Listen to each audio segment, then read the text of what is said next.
Bonjour à tous, bienvenue pour cette conférence 24 heures RH qui a lieu un peu en décalé. Elle devait avoir lieu normalement le 4 avril et on a été obligé de la reporter aujourd'hui. Merci à tous pour votre participation. On voit que les personnes se connectent et les personnes viennent au fur et à mesure. Bonjour Thomas. Bonjour Thomas. Parce que il ne s'est pas présenté, mais Thomas Duc est Content Manager, c'est lui qui va animer cette visioconférence. Et donc vous allez avoir aujourd'hui deux Thomas pour le prix d'un. Voilà. Donc Thomas Chardin, dirigeant, fondateur de Parlons RH. On évoque aujourd'hui le thème de l'expérience collaborateur. Tout ce que vous avez voulu savoir sur l'expérience collaborateur sans jamais oser le demander. On va attendre un petit peu que les participants se connectent. On vous invite peut-être dès maintenant à vous présenter dans le chat, à nous dire peut-être qui vous êtes, d'où vous venez et en termes de société et de région, ça nous permettra déjà de faire connaissance. Mais peut-être commençons parce qu'on a tous un timing et un agenda et qu'on a beaucoup de choses à dire sur l'expérience collaborateur. Peut-être qu'on peut commencer la visioconférence et puis ça permettra à chacun de se connecter, de prendre en cours de route cette conférence sur l'expérience collaborateur. Allons-y. Alors, première question, Thomas, qu'est-ce que l'expérience collaborateur ? Très très bonne question. Je précise juste que vous avez le chat pour qu'on puisse tous échanger, se présenter, mais vous avez surtout un espace qui est juste à côté, qui est l'espace de questions-réponses. Comme on le disait, le titre de ce webinaire, de cette visioconférence, c'est tout ce que vous avez voulu savoir sur l'expérience collaborateur sans jamais oser le demander. Donc, allez-y, demandez-le au travers de cet espace de questions-réponses. On est là, Thomas va prioriser un petit peu les questions, les arbitrer éventuellement s'il y en a trop, mais sinon j'essaierai de répondre à toutes les questions. Et donc la première d'entre elles, la plus importante, soit d'accord sur la même définition d'expérience collaborateur, c'est qu'est-ce que l'expérience collaborateur dont on entend autant parler. Alors l'expérience collaborateur, c'est quoi? C'est l'ensemble des perceptions, de l'expérience, en fait, ça porte bien son nom, du vécu d'un collaborateur dans sa dynamique de collaboration. Alors, c'est quoi la dynamique de collaboration? C'est dans les moments forts de son parcours professionnel, de son embauche, mais même avant, il a une dynamique de recrutement, et puis même avant, il a des interactions éventuellement avec l'entreprise, jusqu'à son départ, voire même après, il peut continuer à avoir une dynamique de collaboration, de relation avec son ancien employeur. Les moments forts, ça concerne donc la mobilité hiérarchique, le changement de périmètre, une grande formation, un nouveau manager qui a un leadership particulièrement inspirant, une belle augmentation de salaire, je vous le souhaite. Donc ça concerne ces moments forts, comme les moments plus prosaïques de la vie, quand on arrive au travail. Est-ce que les gens se voient, se tutoient? Est-ce qu'on prend un café? Est-ce qu'il y a une forme de convivialité? Les moments qui font le sel de la vie, je dirais. Donc l'expérience collaborateur, c'est ces deux grands axes, des choses très matérielles et factuelles, les conditions de travail, la rémunération, le nombre de jours de télétravail si vous en avez.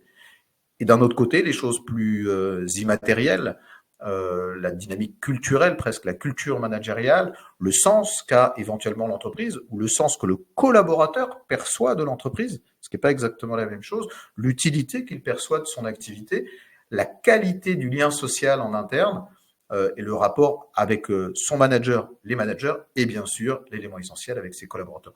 Voilà la définition sans prétendre à une définition académique évidemment de l'expérience collaborateur que je vous propose d'avoir pour cette visioconférence. Très bien. Et on va démarrer un sondage. Mathilde, la web marketing de l'équipe Lead de Parlons RH, va envoyer le sondage auquel vous pouvez répondre. La question développement de l'expérience collaborateur, où se situe votre entreprise? Est-ce que vous êtes non intéressé par l'adoption de cette approche, ouverte à l'idée mais pas encore impliquée, initiant les premières démarches d'implémentation, optimisant et structurant l'approche, ou avant-gardiste et référence dans le domaine? Donc, quel est le degré de maturité de l'entreprise, c'est ça? Exactement. Sur l'expérience collaborateur. Voilà, donc 5 possibilités. Donc, c'est ce qu'on voit là, pardon, j'en profite. C'est non intéressé, ouverte initiant une démarche, optimisant ou avant-gardiste. On vous laisse quelques instants pour répondre. Et j'espère qu'on aura les résultats. Je ne sais pas où on va avoir les résultats d'ailleurs. Devront s'afficher d'ici peu de temps. Ils sont. Alors. Je ne les vois pas. Mais ils vont s'afficher ou ils ne s'affichent pas. Et on va les voir plus tard. Ce qu'on va faire, c'est que pendant que Mathilde elle est en train de justement de noter les résultats, parce qu'ils ne s'affichent pas là, je vais essayer de les comparer par rapport à ce baromètre, le baromètre, pardon pour le son, cette 6e édition du baromètre de l'expérience collaborateur. Donc, baromètre, un baromètre, c'est une étude marché que l'on fait chaque année. C'est la 6e édition. On est en train de finaliser la 7e édition. Là, c'était en partenariat avec la société UKG. Et donc, ce qui serait bien, c'est que je puisse comparer vos résultats aux résultats du marché à partir de plus de 600 répondants pour savoir si vous êtes représentatif du marché ou si vous ne l'êtes pas. Je ne sais pas si on aura les résultats ou pas. On va les avoir. C'est comme au direct. On est comme sur le 20h. Voilà, on attend avec impatience les résultats de ce premier tour des européennes. Enfin, premier tour, non, il n'y a qu'un tour. Donc, élection aux européennes dans quelques instants maintenant. Le décompte. Le décompte pour avoir le résultat. Et vous allez avoir la répartition des sièges d'ici quelques instants. Ce que je suis en train de faire, ça s'appelle combler. J'en suis désolé. Alors, n'hésitez pas à utiliser la boîte voilà. Alors, ouvert 50%, première étape 25% et optimisant 25%. Alors, je vais reprendre. Donc, en fait, OK, ouvert, je vais reprendre sympathisant, 25%. Donc, vous n'êtes pas du tout représentatif du marché français. Mais c'est normal parce qu'à partir du moment où vous suivez une visioconférence sur l'expérience collaborateur, c'est que vous témoignez d'un certain intérêt. En fait, il y a 14% d'entreprises en France qui sont réfractaires. Ce chiffre de 14%, il est assez stable d'année en année. Il y a 14% d'entreprises qui ne veulent pas entendre parler d'expérience collaborateur. Vous avez 22% de sympathisants ou de futurs pratiquants, c'est-à-dire des gens qui veulent initier une démarche mais qui ne l'ont pas encore mise en œuvre. Donc, si vous faites 14% plus 22%, en gros, on est à 36% de non-pratiquants qui n'ont pas encore initié une démarche. Et puis après, tout le reste, vous avez un degré de maturité un petit peu différent. Et ce qui est intéressant, c'est que vous avez 14% d'early adopters. Et je vous rappelle que 14% de réfractaires. Donc, aux deux extrémités du spectre de la maturité de l'expérience collaborateur, vous avez à peu près le même pourcentage, qui est toujours le même.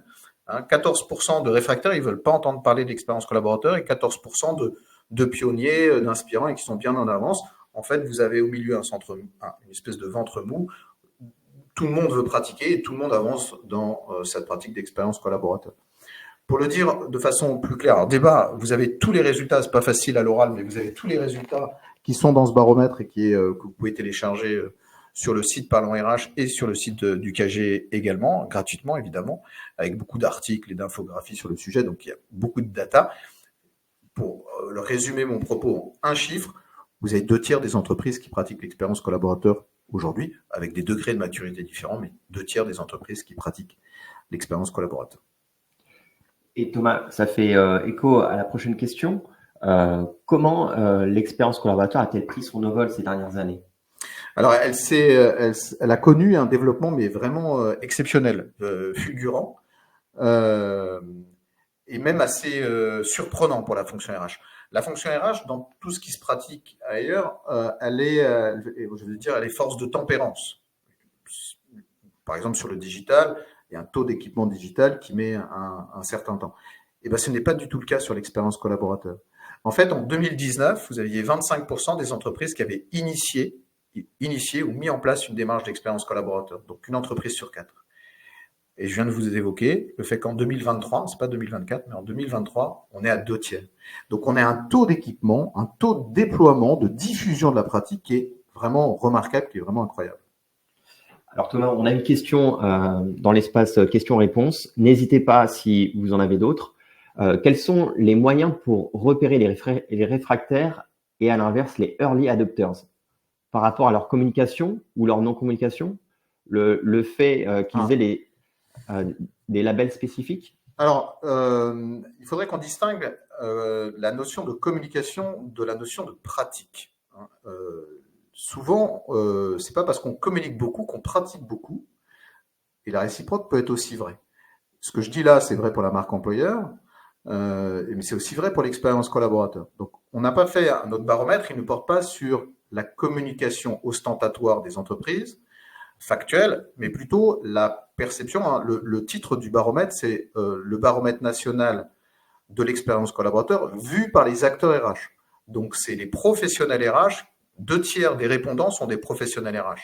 Un tiers sont, 25% des répondants, pas un tiers, 25% sont des prestataires RH, des gens qui sont dans l'univers RH, et le reste sont des managers, des collaborateurs ou des professeurs universitaires ou des experts RH. Et on met en regard ces différents points de vue pour avoir une vision à 360 degrés. Juste pour vous dire que le baromètre, il s'appuie sur une réalité qui est la réalité de ce que font les DRH d'après eux-mêmes. Premier point. Deuxième point, pour répondre à votre question, les réfractaires, c'est simple, on leur pose un certain nombre de questions sur leur appréhension du sujet. Donc, leur réponse, c'est de dire « ça ne m'intéresse pas ».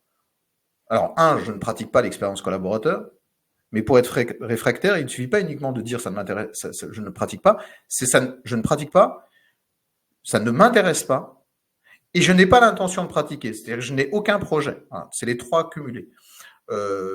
En revanche, sur le fait d'identifier, pour répondre à votre question, Isabelle, sur le fait d'identifier la communication, c'est un peu compliqué, mais généralement, ceux qui sont réfractaires à l'expérience collaborateur ne communiquent pas sur le sujet.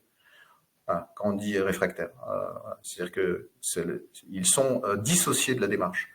En revanche, il y avait une autre question qui était sur les labels. Peut-être qu'on y reviendra un tout petit peu après sur les labels. Et ça rejoint une autre thématique que celui de la marque employeur. Je préfère continuer le propos, peut-être, et puis essayer. Je compte sur toi pour ne pas oublier cette deuxième partie de la question d'Isabelle. Oui. Selon toi, Thomas, c'est dû à quoi? Pourquoi elle est devenue le saint graal des entreprises qui réussissent? L'expérience collaborateur n'est pas encore complètement devenue le saint graal, puisque effectivement, on a 2 tiers des entreprises qui pratiquent, donc ça veut dire qu'il y a encore 1 tiers des entreprises qui ne pratiquent pas. En 2024, il y a 1 tiers, une entreprise sur 3, qui ne pratique pas, qui n'initie pas. Elle a peut-être la volonté de l'initier, mais les démarches d'expérience collaborateur. Mais en fait, il y a 3 raisons qui peuvent expliquer cette diffusion extrêmement rapide de l'expérience collaborateur, extrêmement soutenue, je disais exceptionnelle, remarquable, fulgurante, cette démocratisation de la démarche. La première raison, c'est ce que j'appelle le mimétisme entrepreneurial, c'est de la pratique des grandes entreprises vers les plus petites, des grandes entreprises internationales vers les grandes entreprises, vers les ETI, vers les PME, vers les TPE.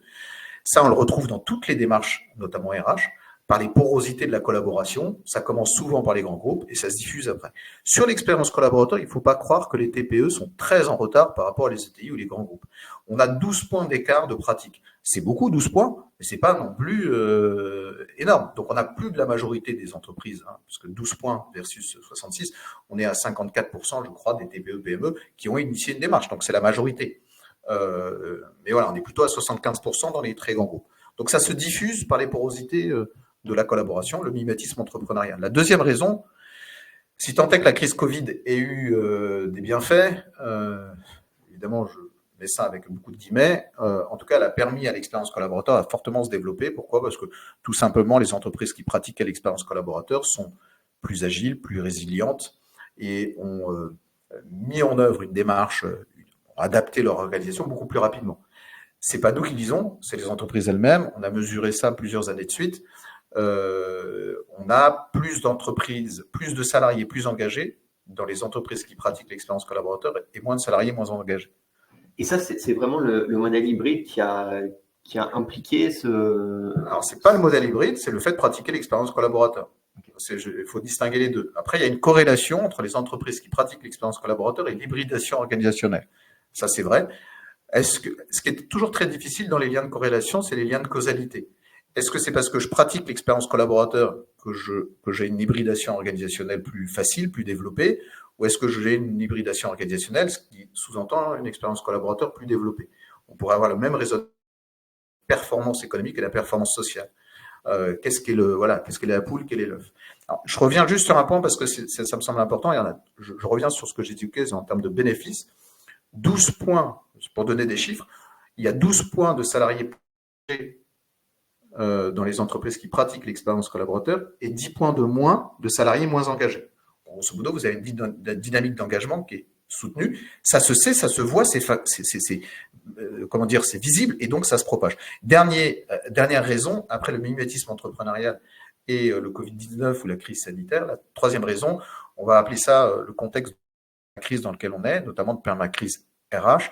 Vous avez le quiet quitting, le great resignation, la quête de sens, la Gen Z. Bref, vous avez un ensemble de phénomènes de transformation auxquels on ne sait pas trop répondre. Et ben, l'expérience collaborateur est une des réponses systémiques pertinentes, efficaces, et donc qui amène évidemment à plus facilement se développer parce que ça permet de renforcer l'attractivité, de renforcer la fidélisation et de renforcer la dynamique d'engagement des collaborateurs. Voilà les 3 raisons, selon moi, pour être rapide, du développement accru de l'expérience collaborateur.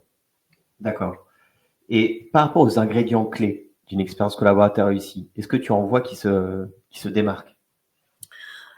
Qu'est-ce qui fait quels sont les facteurs clés de succès d'une expérience collaborateur? Exactement. Alors, j'en vois 4. Je vous invite, si vous envoyez un 5e ou un 6e, à le mettre, non pas dans la zone de chat, mais dans la zone de questions-réponses, qui nous permettra éventuellement d'y répondre et d'engager une dynamique d'échange. J'en vois 4, et c'est ce que j'appelle non pas la K-pop, mais la C-pop, dans les 4 facteurs clés de succès, 4 ingrédients. La culture, le process, l'outil et les people. Et en fait, cet acronyme, il marche pour toutes les dynamiques de transformation. Donc ça marche pour l'expérience collaborateur, mais ça marche pour le digital comme ça marche pour l'automobile. Je vais prendre l'apparition de l'automobile. Si vous n'aviez pas la culture, c'est-à-dire le réflexe de prendre l'automobile pour aller au travail ou acheter le pain, vous continuez à y aller en vélo ou à pied, tout simplement. Ça, c'est l'indispensable, le préalable, c'est la culture, le mindset. Je ne sais pas comment le dire. Voilà. Désolé d'utiliser des anglicismes. Le deuxième, c'est la pratique ou les processus. Il faut savoir pratiquer, il faut avoir les bonnes étapes. Autrement dit, pour le mobile, il faut avoir le permis de conduire. Il faut savoir se servir d'une voiture. Il ne suffit pas uniquement d'avoir le réflexe pour utiliser une voiture, il faut savoir la pratiquer. Le troisième, c'est la solution, l'outil. Vous voulez utiliser la voiture, il vous faut une voiture. Il faut avoir le permis de conduire, il faut avoir le réflexe, mais il faut avoir l'outil, le produit en tant que tel. Donc une solution qui vous permette d'avancer sur le sujet. Et puis le dernier point, le people, c'est d'avoir quelqu'un pour conduire. Ce que je dis là est valable aussi, j'ai cité la digitalisation, l'expérience collaborateur, mais prenez le recrutement sur LinkedIn. Il faut avoir le réflexe en tant que recruteur d'aller sur LinkedIn, il faut savoir s'en servir, il faut avoir une connexion, donc le produit, l'outil, une connexion, si possible un profil idoine sur LinkedIn, et puis il peut avoir des gens pour pouvoir opérer, je dirais, cette solution. K-pop, C-pop, culture, process, outils, people. Ok. Et comment on sait si l'expérience collaborateur est à la bonne température? C'est-à-dire si elle fonctionne, si elle est opérante, c'est ça? Oui. C'est ça la bonne température? Qu'elle soit pas en surchauffe ou. Ouais. Alors en surchauffe, c'est rare de trouver une expérience collaborateur qui est en surchauffe. Elle est plutôt en sous-chauffe. Il y a plutôt un tiers des entreprises qui ne pratiquent pas. Et je vais d'ailleurs relativiser peut-être mon propos sur la dynamique fulgurante de croissance. Pourquoi? Parce qu'on a une pratique qui est assez partielle et partiale, ce qui explique aussi sa dynamique de croissance. C'est-à-dire que, en fait, on pratiquait l'expérience collaborateur avant, mais on n'appelait pas ça l'expérience collaborateur. Ce qui fait que, comme avec le concept se développe, certains DRH qui ne pratiquaient pas spécifiquement l'expérience collaborateur disent en fait, le fait de dire bonjour le matin, je suis très réducteur là, le fait de dire bonjour le matin, c'est de l'expérience collaborateur et maintenant je pratique. Évidemment, ce n'est pas ça. Mais ça peut expliquer le phénomène de développement. En fait, si on réduit un peu la définition, je poursuis le fait d'être réducteur dans mon propos, mais pour essayer d'être le plus didactique possible. En fait, l'expérience collaborateur, c'est écouter pour agir. J'écoute les collaborateurs ou j'écoute les candidats dans un process de recrutement et j'agis en conséquence avec discernement en fonction de ce qu'ils me disent, de leur satisfaction, de leur insatisfaction, de leur expérience, de leur vécu, de leurs sentiments, de leur perception. J'agis en conséquence pour adapter pour adapter l'activité RH concernée. Donc, j'écoute pour agir. 60%, selon notre baromètre, 60% des entreprises qui pratiquent l'expérience collaborateur écoutent pour agir. C'est très positif, ça s'est fortement développé sur les dernières années. En revanche, il y a encore 40% d'entreprises qui écoutent sans agir et qui agissent sans écouter. Alors, ça veut dire quoi, écouter sans agir?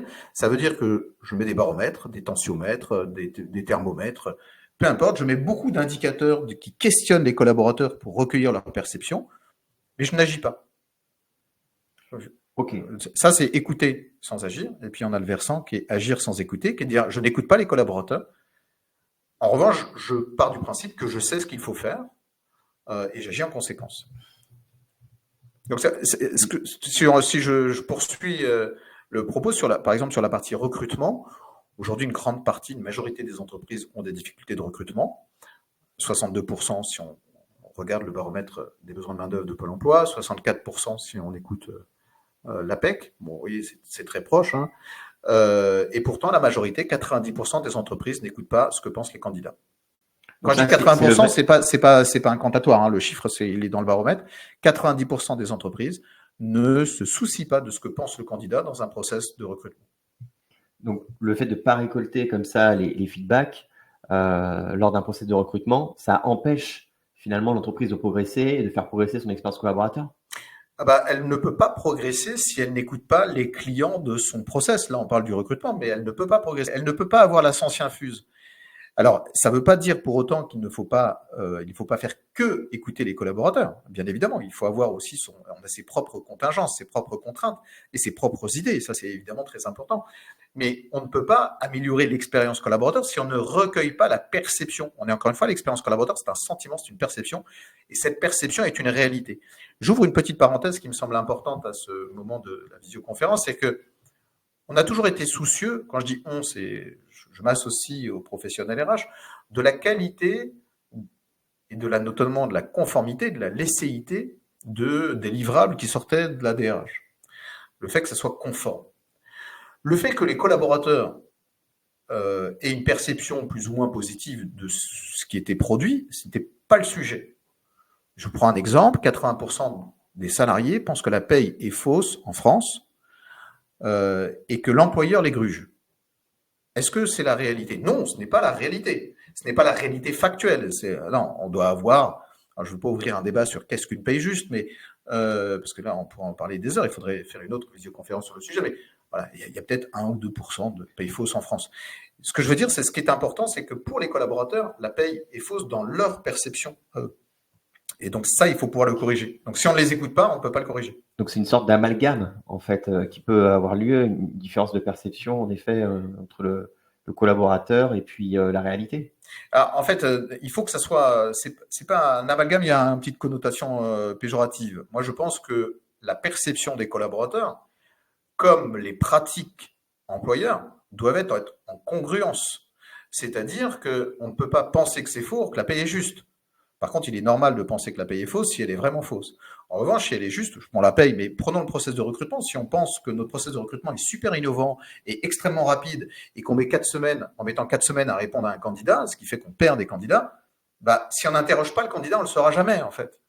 Sauf à lire éventuellement des benchmarks. Le fait d'interroger les candidats, de se soucier de l'expérience candidat, est indispensable à l'amélioration de l'expérience candidat et donc du processus de recrutement. Je fais juste encore une fois une métaphore. Imaginez que vous teniez une boutique, dans une boutique de quartier. Voilà. Vous n'avez pas de clients. Vous dites c'est bizarre quand même. Et puis ceux qui rentrent, ils m'achètent pas beaucoup, ou ils m'achètent pas. Ils rentrent puis ils repartent. Et vous leur posez pas de questions. Je dirais juste sur le process de recrutement, mais c'est vrai sur les autres process RH, c'est à peu près la même logique. C'est-à-dire on n'a pas de candidats. Ou ceux qui viennent, ils ne postulent pas chez nous, ils ne valident pas notre proposition. Mais on ne leur pose pas de questions. C'est pareil dans la boutique. Si vous n'interrogez pas ceux qui passent dans la rue, qui ne s'arrêtent pas dans votre boutique, ce pourquoi ils ne viennent pas, et que ceux qui rentrent et qui ressortent sans acheter, vous ne les interrogez pas sur leur perception, sur leur expérience, vous êtes sûr de ne pas pouvoir vous corriger. Donc, l'expérience collaborateur, si vous voulez l'améliorer, c'est écouter pour agir.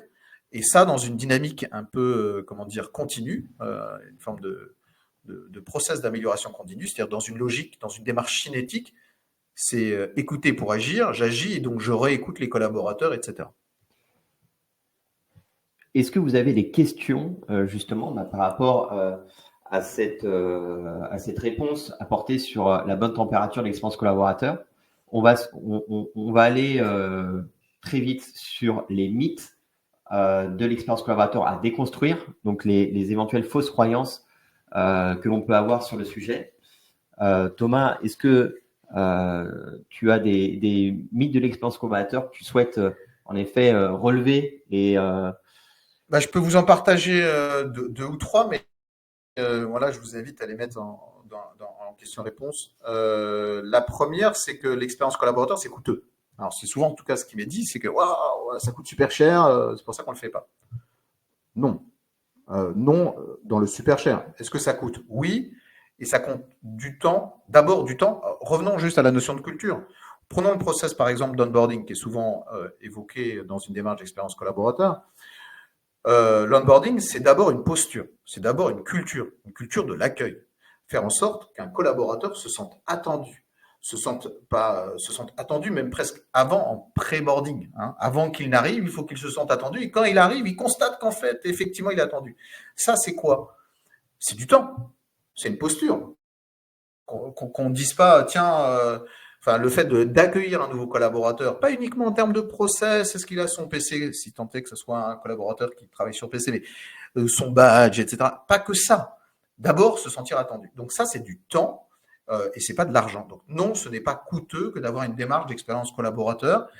Ça, c'est le premier point. Okay. En fait, sur le coûteux, il y a un autre point qui est souvent on me dit ah ouais, mais combien ça rapporte? Donc là, c'est la question du ROI, Return on Invest. C'est combien ça me coûte, combien ça rapporte. C'est à peu près la même chose que coûteux ou pas coûteux. Alors c'est extrêmement intéressant, c'est très difficile en ce qui concerne l'humain. Ça rapporte combien un bon plan de formation? Ça rapporte combien des collaborateurs de l'équipe commerciale motivés? Ça rapporte combien des managers qui sont compétents en management? Donc dans l'humain, il est très difficile de factualiser vraiment objectivement la chose. En revanche, on peut parler moi j'aime bien parler de RONI, Return on Invest, c'est-à-dire quel est le coût de ne pas y aller. Et aujourd'hui, une entreprise qui ne prend pas le virage en 2024, qui ne prend pas le virage de l'expérience collaborateur, c'est une entreprise qui risque la sortie de route. Et après, il y a quand même un certain nombre de bénéfices, je l'évoquais tout à l'heure, 12 points de salariés plus engagés, 10 points de salariés moins engagés, donc ça se voit sur la dynamique d'engagement, le turnover, ça se voit sur l'absentéisme, ça se voit sur l'attractivité. Je rappelle que l'expérience collaborateur, c'est aussi le bifidus actif de la RH.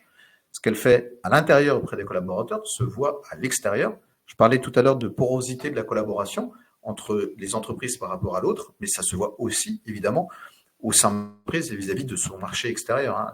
L'entreprise, c'est pas un milieu totalement fermé. Thomas, juste, je te coupe parce que on a une question d'Isabelle. Difficile de donner des ROI. On peut parler de coût, absentéisme, perte de clients. En fait, effectivement, c'est très difficile de donner un ROI parce que c'est très difficile de donner un bénéfice. En fait, c'est-à-dire le coût, on peut éventuellement un peu l'appréhender, c'est-à-dire dire tiens, en termes de charge, en termes de prestataire, on va passer par une agence pour faire un livret d'accueil un peu sympa, on va passer par un prestataire qui va gérer par exemple les réponses négatives aux candidats. Je parle de l'expérience des candidats non retenus. Hein. On pense souvent à l'expérience des candidats retenus. Moi, je pense que l'expérience la plus importante, c'est l'expérience des candidats non retenus. C'est des entreprises comme Yago, par exemple, qui font des choses très intéressantes. Donc, tout ça, on peut essayer d'estimer un peu le coût. Le retour sur investissement, il est très difficile à estimer. Je vous prenais par exemple toutes les entreprises du retail qui passent son temps à répondre négativement aux collaborateurs, aux candidats qui postulent chez elles. C'est en dizaines de milliers de réponses négatives. Je ne dis pas qu'à chaque fois ils perdent un client, mais potentiellement en tout cas, on entaille un peu la dynamique de fidélisation du candidat client. Donc voilà, je vous rejoins totalement Isabelle, c'est très compliqué d'avoir un ROI. En revanche, il y a quand même quelques indicateurs qui existent, mais sur l'expérience collaborateur, je viens de vous en citer les 12 points d'engagés, etc. En fait, c'est très dur d'avoir une démarche scientifique qui soit d'une part beaucoup plus généralisée, qui soit avec des enquêtes très solides scientifiquement. Notre baromètre, il est assis sur 600 plus de 600 répondants, avec voilà, secteur d'activité, fonction, taille d'entreprise, etc. On le mène chaque année, ça nous permet de voir comment la pratique évolue, mais ça ne permet pas d'être dans une logique d'étude sur le ROI exact. Est-ce que, par exemple, il y a une corrélation entre expérience collaborateur? Pas une corrélation, une causalité entre expérience collaborateur et absentéisme, c'est très compliqué à donner, parce que c'est pas une définition exacte, l'expérience collaborateur. C'est pas, on l'a pas dans le compte de résultats ou dans la DSN, hein, par exemple. Donc, je ne peux que être force de conviction. Il y a des indicateurs qui existent. Et en fait, je crois qu'il ne faut pas se réfugier derrière un argumentaire purement rationnel et cartésien auprès de sa direction. Genre 1 + 1 = 2, et point barre. Non, c'est qu'il faut être force de conviction, certes en s'appuyant sur des éléments factuels, quantitatifs, mais et force d'argumentation. Je veux dire, une entreprise dans une économie qui est tertiarisée, c'est-à-dire dont l'élément principal de différenciation, l'élément de compétitivité principal d'une entreprise, ce sont les femmes et les hommes qui composent cette entreprise, de leur capacité à prendre des initiatives, de leur capacité à être engagés, à être motivés, à faire preuve d'innovation et d'adaptation. C'est ça qui dépend, dont dépend le devenir de nos organisations. Une entreprise qui ne se soucierait pas de ce que pensent, de ce que vivent les collaborateurs, ben elle se tire c'est même pas une balle dans le pied. Voilà, elle a peu d'avenir. En fait, ça peut paraître évident. Je sais que c'est très compliqué d'évangéliser parfois un codir. C'est pourtant ce qu'il faut faire. Et ce à quoi on milite. Ok, Thomas, sur les mythes à déconstruire. Ah, j'en ai fait qu'un en fait. J'ai dit que j'en ai fait qu'un. Un autre mythe à déconstruire. Allez, je vais assez vite. Quel est le temps? Ouais. On a un peu de temps, mais l'autre mythe à déconstruire, c'est le fait que ça soit réservé aux grandes entreprises. Voilà, souvent on dit oh, ça c'est pour les grandes entreprises. Non, c'est comme la marque employeur. Il y a pas mal de parallélisme avec la marque employeur. À partir du moment où on a un collaborateur, il vit quelque chose, il a des perceptions, et donc il est important de s'en soucier. Et donc ça marche très très bien en TPE, PME, ETI. Voilà, c'est pas réservé aux grands groupes, pas du tout. Et l'autre mythe à déconstruire, ça serait, pour en avoir un troisième, allez, la QVT, QVT égale expérience collaborateur. Eh bien non, ce sont deux concepts et des démarches. Tout à l'heure, je parlais de congruence, ou en tout cas connexes, mais c'est quand même quelque chose d'autre.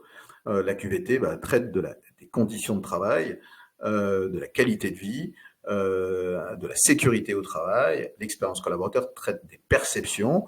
Ce n'est pas la même finalité, c'est pas la même temporalité, c'est pas la même comment dire après j'ai envie de dire granularité, en tout cas positionnement. L'expérience collaborateur a une vision un petit peu plus globale que la QVCT, et surtout je ne les oppose pas, les deux sont très bien et vont dans le même sens.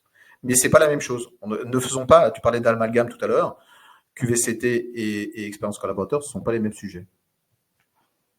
Et par rapport justement à ces risques, on va dire, quand on met en place une expérience collaborateur, c'est quoi pour toi le top 5 des faux pas à éviter?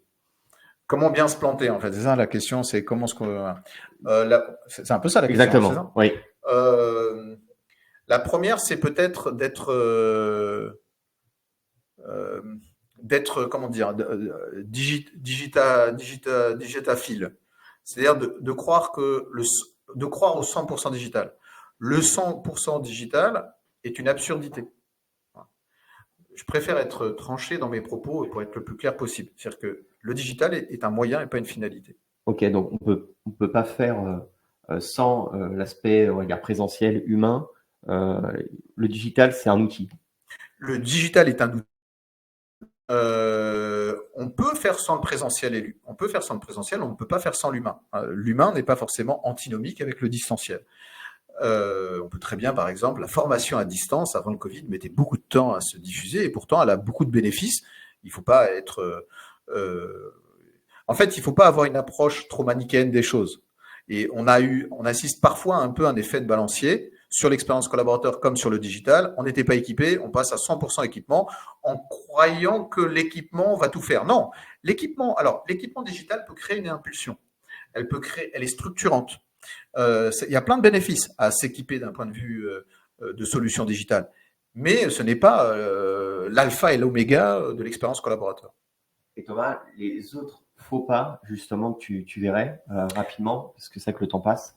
Oh bon, non, allez, je peux prendre 3 minutes sur les autres faux pas, je peux en avoir plein. Alors, il y a le 100% RH. Là, j'ai dit le tout digital. Le tout RH, ça marche pas non plus. Ah oui, il faut qu'on parle du management, c'est pour ça. Oui, c'est pour ça. Ah, ça y est, je viens de comprendre. Bon, bah, le tout voilà, le tout RH, évidemment, il faut embarquer l'équipe managériale. La fonction RH est une fonction transitive et indirecte par nature, donc il faut absolument que le manager soit là. Il y a le 100% qui vient d'en haut. En fait, tout à l'heure, j'ai dit c'est écouter pour agir. Et donc, quand ça vient que d'en haut, ça marche pas. Il faut aussi que ça soit pas que top-down, mais aussi bottom-up.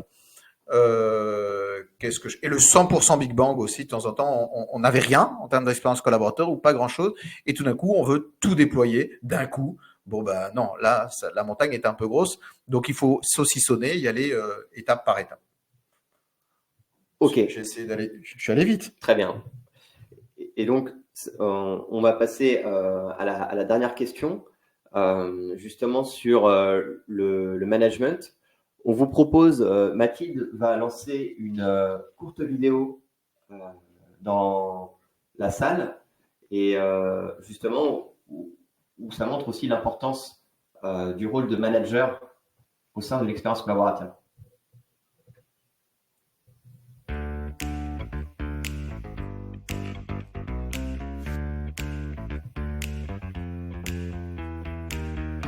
J'espère que vous avez le son, nous on l'a pas, et c'est fait exprès.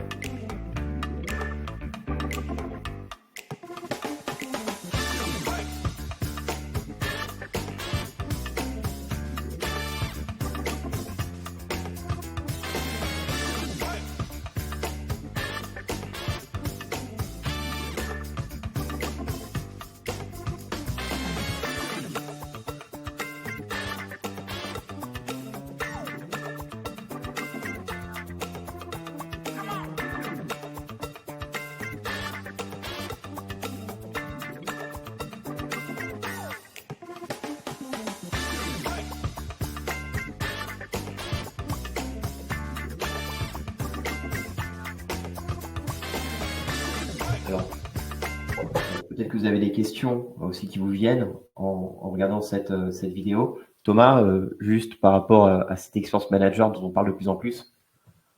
Ouais, on en parle, on milite, mais on n'en parle pas forcément beaucoup de l'expérience manager, et c'est bien dommage parce que en fait, la très grande majorité de tous nos répondants et de tous les DRH, parce que en fait, en plus du baromètre, on a aussi des focus group et des interviews qui nous permettent de conforter ou d'ajuster ou de préciser les résultats statistiques que nous avons. Il est indiscutable que le manager est le rouage essentiel qui fait vivre l'expérience collaborateur. Donc, je disais, la fonction RH est transitive par nature. Elle a évidemment un rôle, c'est pas nous qu'allons dire l'inverse, un rôle stratégique prépondérant dans un certain nombre de sujets. Et sur l'expérience collaborateur, elle doit, je dirais, s'appuyer sur son allié de toujours, main dans la main, qui est le manager, pour pouvoir la faire vivre au quotidien. En revanche, la plupart des organisations n'ont rien mis en place concernant le manager. Elles n'ont rien mis en place dans ce que tu citais, c'est-à-dire l'expérience managériale, l'expérience collaborateur spécifique du manager dans son rôle de manager. Est-ce qu'on mesure l'expérience manager? Est-ce qu'on l'évalue? Est-ce qu'on l'améliore? Est-ce qu'on a un plan d'action dédié au sujet? La réponse est non. Pour 3/4 des entreprises qui pratiquent l'expérience collaborateur, la réponse est non. Non. Et donc, c'est très surprenant de parler souvent de symétrie des attentions et de prôner cette dynamique de symétrie des attentions, mais en fait, elle s'arrête au manager. C'est-à-dire que normalement, la symétrie des attentions, c'est une symétrie en cascade qui va du client au salarié en front office, au salarié en back office, jusqu'au manager, etc., jusqu'aux fonctions support, dont la fonction RH, et jusqu'à l'équipe de direction. Mais là, ça s'arrête là. En fait, les entreprises ne ménagent pas assez leurs managers. Il faut ménager ces managers si on veut justement améliorer la dynamique d'expérience collaborateur. Là, on a un axe majeur d'amélioration et relativement simple, parce qu'il ne s'agit pas, encore une fois, d'y aller en démarche Big Bang, mais d'y aller très progressivement. Et là, merci pour cette réponse, Thomas. On va passer aux questions-réponses. Et justement, avec une première question de Laetitia. Existe-t-il des formations complètes certifiante pour le poste de responsable expérience collaborateur? Ou est-ce que c'est un volet optionnel? Y a-t-il des masters RH ou autres? Eh ben, je n'en ai aucune idée. Alors, je ne connais pas sur les cursus RH que je connais, je ne connais pas de cursus RH qui soit dédié spécifiquement à ce sujet. Je ne connais pas non plus de cursus dans les organismes de formation plus ou moins spécialisés qui serait un peu au long cours exclusivement sur cette thématique. Donc, voilà, ça doit exister, mais je n'ai pas cette connaissance-là et je suis preneur de la réponse. Ce que je peux vous dire, c'est que dans les entreprises, souvent on accole le titre d'expérience collaborateur à une autre fonction parallèle, au même titre qu'on on avait des chargés de recrutement, on a des chargés de recrutement de marque employeur. Ça me semble pas être une bonne logique. En fait, c'est un vrai métier avec un vrai périmètre, culture, process, outils, people. People au sens de compétences, pour aller dans votre sens. Je pense que c'est particulièrement important. Je connais pas, mais je vous invite peut-être à essayer de à rester en contact et puis essayer de trouver. Dans tous les grands cursus RH que je connais, en revanche, il y a des thématiques. Il y a le sujet de l'expérience collaborateur est particulièrement bien adressé, mais au travers de quelques conférences, interventions ou enseignements, et pas au travers d'un programme pédagogique structuré sur cette thématique. Une autre question, dans l'espace questions-réponses, les managers s'attendent-ils à être plus accompagnés, en effet? Comment leur faire prendre conscience à la direction et aussi aux financiers, Thomas? Alors, c'est une excellente question. En fait, il faut aussi faire prendre conscience aux managers de leur rôle en tant que tel sur le sujet. On a un vrai sujet managérial plus général, en fait, pas uniquement sur l'expérience collaborateur, mais sur beaucoup de sujets. La plupart des managers en France, la très grande majorité des managers en France sont des bons techniciens, sont des bons commerciaux, dont en fait on change le métier sans forcément leur donner les moyens. On leur donne de plus en plus les moyens, mais ça reste quand même extrêmement léger en termes d'accompagnement. Ils ont une petite formation d'une ou deux journées. Non, le métier de manager est un vrai métier qui nécessite un champ de compétences, je ne vais pas refaire un CIPOP, mais spécifique. Là, on a un boulevard d'amélioration devant nous. Je vous invite à vous procurer le dernier baromètre des compétences managériales réalisé par Actinium, qui est extrêmement bien fait, qui permet de factualiser avec quelques chiffres simples beaucoup de bon sens, mais bon sens qu'on a oublié. Comment évangéliser, comment acculturer l'équipe de direction au travers d'études, de veille, d'enquêtes et au travers d'arguments. Il y a un moment… Il faut des preuves. Bien sûr, il faut des preuves, je vous ai dit. Vous voulez avoir 12 points de salariés plus engagés et 10 points de salariés moins engagés? Vous voulez passer la prochaine crise de façon beaucoup plus performante que vos concurrents? Vous voulez avoir une dynamique de fidélisation et d'engagement beaucoup plus efficace que vos compétiteurs? Vous passez à l'expérience collaborateur. Vous avez là des éléments à faire valoir. Après, je sais que certains dirigeants sont, arc-boutés sur des vieux modèles. Voilà. Bon, d'ailleurs, c'est vrai aussi, c'est valable pour le management. Comment passer du command and control à l'autonomie, la responsabilité et la confiance? C'est ça le sujet. Comment qu'on passe d'une organisation très hiérarchique, très pyramidale, très verticale, à une organisation non pas totalement horizontale, mais plus horizontale? Comment est-ce qu'on donne au manager ce rôle de manager coach ou de manager pédagogue qui a un rôle extrêmement important en termes de régulation sociale? Alors, on surveille le temps. Mathilde, est-ce que tu penses qu'on a le temps pour une dernière question? Ok, super. En rapport avec cette notion de formation, Thomas, est-ce que tu penses qu'il faut absolument avoir un background RH pour travailler sur cette expérience collaborateur? Non. Alors, attention, quand je dis ça, il ne faut pas se méprendre sur mon propos. La fonction RH est un vrai métier qui nécessite une technique, CIPOP, une culture, des process et des outils spécifiques. Ça sort pas du chapeau. On se dit pas, tiens, comme j'ai rien à faire, je faisais de la com, je vais faire de la RH, ou je sais pas quoi, je fais de la RH. C'est un vrai métier extrêmement important. En revanche, je trouve toujours intéressant d'avoir des cursus les uns les autres. Je viens de citer la communication, c'est extrêmement important, la communication, c'est extrêmement utile. Et parfois, d'ailleurs, au sein de la fonction RH, on a peut-être eu un défaut de communication.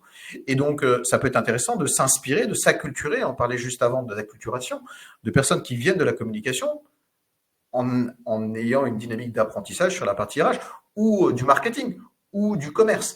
Et souvent, ça marche bien quand on arrive à faire ce bon maillage-là, marketing, business, communication et RH.